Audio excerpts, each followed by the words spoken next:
We're going to start talking about the atmosphere now. We talked about the layers of the Earth and what would happen as we went from Earth's surface down to the core. We talked about the oceans and how it changes from the surface of the ocean as we went down to the ocean basin. Now we're going to go the other way, and we're going to head out from Earth's surface out towards outer space. Imagine climbing a mountain and taking only 1 out of 3 breaths. As altitude, or your height above sea level, increases, the density of the atmosphere decreases. At the height shown in this picture, the atmosphere is so thin that it contains only 30% of the amount of oxygen found in the atmosphere at sea level, where we are. So most mountaineers carry part of their atmosphere with them in the form of oxygen tanks. So what is an atmosphere? It is a mixture of gases that surrounds a planet or moon. Right now we're going to talk about just our atmosphere. On Earth, we usually just call the atmosphere the air. So when you take a breath of air, you are breathing in atmosphere. Now, this picture shows a pie chart of the most abundant gases in our atmosphere. You may recall this from the interactive text that you did yesterday. Our most common gas is nitrogen. I bet a lot of you were thinking it's oxygen since that's what we breathe. The second most common atmospheric gas is oxygen at 21% of our Earth's atmosphere. And then as you can see in the chart, the remaining 1% is made of argon, carbon dioxide, water vapor, and some other gases. Alright, so here we go again talking about the human pyramid. But in this picture, here at Earth's surface, the pressure is the highest. Instead of like when we talked about the oceans and the pressure was lower up at the top of Earth's surface, at the top of the ocean, and then it went higher as we went down. This is going to be the opposite. Starting at Earth's surface, you would have the highest pressure. If you see on the left all those little air molecules, like the blue little bubbles, there's lots of them down at the bottom, but then they decrease as you go up towards the top. Where the lots of bubbles are, that would be our troposphere. And then maybe up towards the top, where there's hardly any molecules, would be the exosphere. So the higher you go, the lower the air pressure. I would like you to take a minute or a few minutes to study this diagram because there's a lot going on here and it's really good information. First of all, there's the altitude, which is the height above sea level, starting at 0 down in the troposphere, heading all the way up to 600 kilometers above sea level. And you can see between 100 and 500 there's a break. That's probably just to save some space. And then in the red line, they also create the same break. So this shows you the different layers. It doesn't have exosphere because this is from our textbook, and our textbook doesn't talk about exosphere, but you need to know it. There are 2 lines, a red one and a green one. Look at the bottom of the graph at the thick red arrows. That is showing you the temperature. And it's saying that to the left is lower temperature, to the right are higher temperatures. There is also a green line, and at the top of the diagram there's a green arrow. That's showing pressure. To the left is lower, to the right is higher. So now let's study this. Let's look at temperature first. The red line, the little line in the diagram, starts kind of towards the right, showing you that at the very bottom the temperatures are pretty high.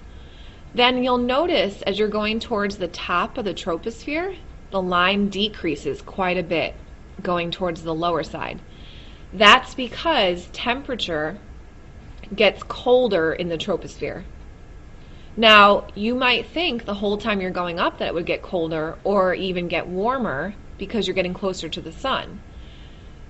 But it doesn't. it changes, temperature varies depending on which layer you're in. Because as you read yesterday, each layer has different gases and some of them hold air temperature in better than others. Now, a funny thing happens in the stratosphere and it starts to get warm again. You can notice the line go from left to right. That would be because of ozone. Ozone is a gas that traps in the heat. So it goes way up, and then you'll notice when it changes from stratosphere to mesosphere, it gets really cold. The mesosphere is our coldest layer. That would be because the gases here really don't hold in the heat. In the mesosphere, the temperatures can be as low as negative 93 degrees Celsius. And then, here we have it again, in the thermosphere, it gets warm. And therm actually means heat. The thermosphere, temperatures can reach up to 1,000 degrees Celsius. Because in the thermosphere, there's lots of oxygen and nitrogen, and they absorb the energy from the sun. Now let's look at the pressure line. The pressure line shows the entire time there's one trend.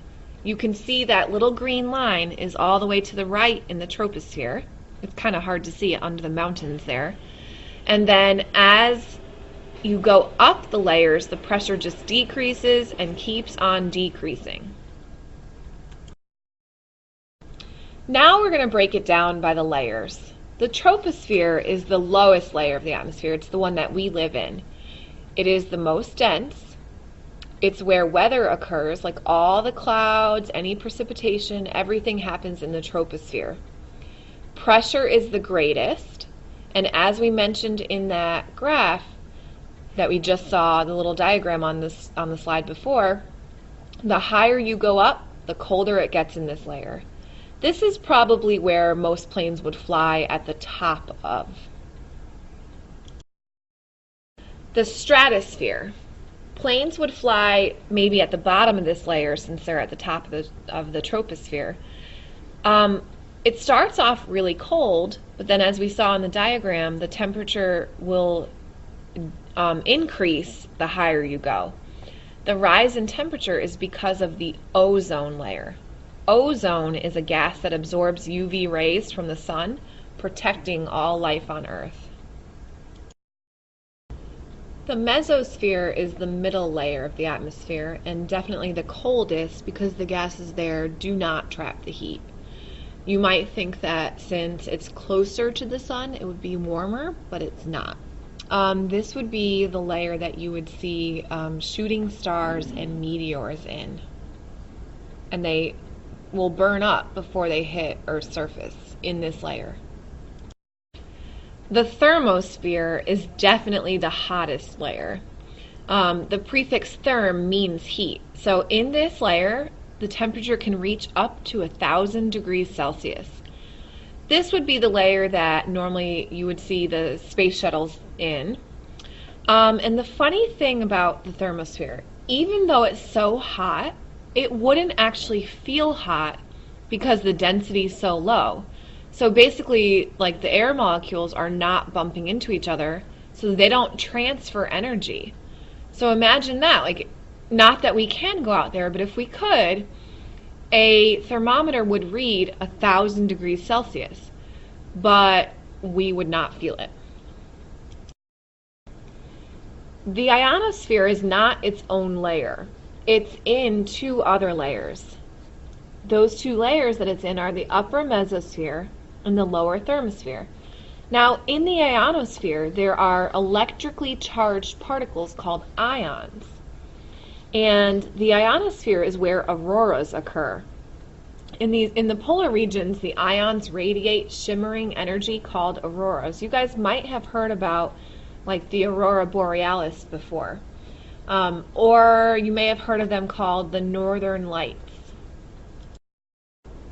Here's a picture of what the northern lights would look like, or aurora borealis. If you've ever seen the Disney movie Brother Bear, there's a scene where they see the northern lights. Now, the exosphere is the outermost layer. Even though our book says it's the thermosphere, we're going to talk about exosphere being the outermost layer. This would be between the thermosphere and outer space. There are hardly any air molecules out here, and this would be where satellites orbit our Earth. Atmosphere. Atmosphere. What is it? Is it A, the realm of nightmares found in Greek mythology? B, a species of three-headed atomic monsters? Or C, a sphere of gas enveloping the Earth? The atmosphere is a spherical envelope of gas that surrounds the Earth. It's sort of like a shield because it protects us Earthlings from the sun's harmful rays. At the same time, it allows enough solar energy to come through to warm our planet. Not to mention, the atmosphere is the air we breathe. It provides us Earthlings with the oxygen we need to live. So let's get a load of it. Like, what's it made of and what does it look like? The atmosphere is made of gas. 21% of this gas is oxygen. Can you guess what the other 78% of it is? The majority of the atmosphere is made of nitrogen. Because it's made of gas, the atmosphere is sort of invisible. Even so, it has a detectable structure. The atmosphere is organized into several layers. From bottom to top, these layers are the troposphere, stratosphere, mesosphere, and thermosphere. Let's pretend it's Halloween. Forget the suburbs. You're going trick-or-treating in each layer of the atmosphere. But if you're invited inside for a cup of hot cider, you have to be careful. Some atmospheric layers are inhospitable to humans. Layers of the atmosphere. Let's start with the layer closest to Earth, the troposphere. This is the layer we humans live in. It's where you find clouds and weather and pollution and humidity. The troposphere is the densest layer of the atmosphere. It contains most of the atmosphere's mass. Above the troposphere, we have the stratosphere. Want to know something cool about the stratosphere? It contains the ozone layer. Ozone is just a molecule made of 3 oxygen atoms. Ozone is really good at absorbing harmful ultraviolet radiation from the sun. So the ozone layer is super important to us humans and our ability to survive on Earth. Moving on up, we arrive at the mesosphere. The mesosphere is the coldest layer of the atmosphere with temperatures as low as negative 93 degrees Celsius. That's cold beyond your coldest dreams. And finally, we have the topmost layer of the atmosphere, the thermosphere. The thermosphere absorbs wicked amounts of solar radiation, causing it to have temperatures as high as 1,000 degrees Celsius. Yikes, that's hot! Well, not exactly. You see, even though the thermosphere has very high temperatures, it's not hot. Can you guess why? It's because temperature is not exactly the same as heat. Temperature just means the particles of gas are moving quickly. Heat, on the other hand, is a transfer of energy that occurs when one particle comes into contact with another. But the gas particles in the thermosphere are spread so far apart that they rarely touch each other. So, even though the thermosphere has a lot of energy, you wouldn't experience it as being hot. So we've got troposphere, stratosphere, mesosphere, and thermosphere. Who's got a good way to remember that? Trolls stupidly mash thermometers. Troposphere, stratosphere, mesosphere, thermosphere. Trolls stupidly mash thermometers. You may be wondering, how did we end up with these different layers of atmosphere? How did they get organized like that? Well, for one thing, you may have noticed that layers of the atmosphere are partially organized by temperature. The temperature of a layer depends on how much solar energy it absorbs, and this depends on the types and amount of gases in that layer. Another defining feature of atmospheric layers is air pressure. Check it out. The layers of the atmosphere are held in place around the Earth by gravity, right? That's why the layer closest to the planet has the highest concentration of gas molecules, because gravity's pull is strongest there. The effect of all these gas molecules being pulled towards the Earth causes the molecules to push down on the planet. This pushing down is called air pressure. The higher you go in Earth's atmosphere, the lower the air pressure. The lower the air pressure means fewer molecules to breathe. That's why mountaineers who climb to the top of Mount Everest usually need to bring cans of oxygen with them. In fact, for some mountaineers,